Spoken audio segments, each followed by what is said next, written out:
Let's you welcome him. Welcome him. Bagochaችን ቁመን እግዚአብሔር ሰውራዊ መሰረታዊ እንቀበላቸዋለን። Let's welcome His Excellence Man of God Prophet Masarat Taayyee.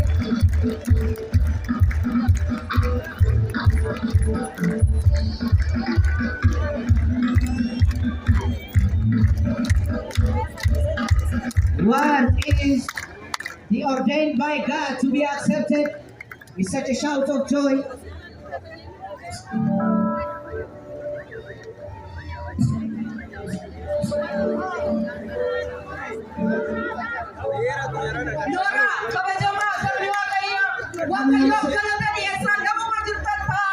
በጣም እናመሰግናለን።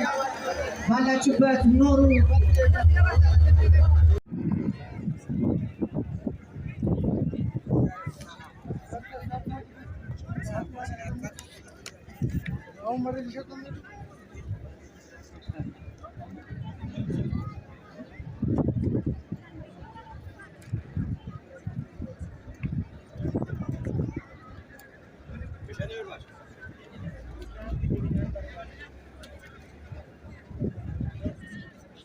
bara hundumaatti humni kee guddaa kan ta'e dhaloota si barbaadaniif kan mul'atu hidhaa dhokataa hidhaa bakkeetti mul'atu hiikuudhaaf saba keerraa wanjoo cabsuudhaaf humna dhukkubaa cabsuudhaaf waaqa amanamaa kan taate ilma waaqayyoo waa'ee guyyaa kanaaf si galateeffannaa galanni siif haa ta'u. Harka kee nuu dhukkubsachuu biyya keenyarraa haa dhabamu. Garboota keetiin dhimma nutti baay'e.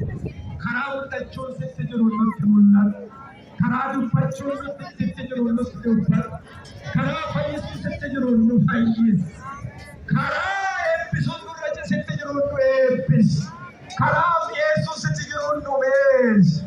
Ulfinni bara baraan siif haa ta'u. Salphinni immoo hamootaaf haa ta'u. Milkaa'inni eebbisaa immoo saba kanaaf haa ta'u. Dachee keenyaaf haa ta'u. Oromiyaadhaaf haa ta'u. Itoophiyaadhaaf haa ta'u.